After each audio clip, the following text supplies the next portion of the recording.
Good morning. This reflection is called The Shadow of the Cross. A young man who had been raised as an atheist was training to be an Olympic diver.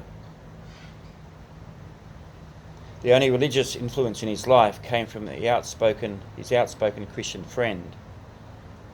The young diver never really paid much attention to his friend's sermons, which he heard often. One night, the diver went to the indoor pool at the college he attended. The lights were all off, but as the pool had big skylights and the moon was bright, there was plenty of light to practice by. The young man climbed up the highest diving board and he turned his back to the pool and he stood on the edge of the board with his arms extended out. He saw his shadow on the wall, the shadow of his body in the shape of a cross. Instead of diving, he knelt down and asked God to come into his life that night. As the young man stood, the maintenance man walked in and turned the lights on. The pool had been drained for repairs.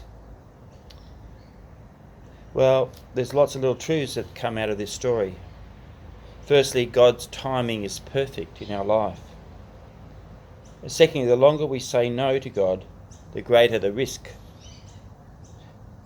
And thirdly, when we turn to the light of God, this is when we're truly guided through life.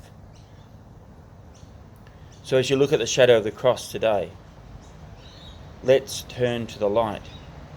And let's be guided by God's Spirit, God's voice. Let's be guided by the Scriptures as we live our lives.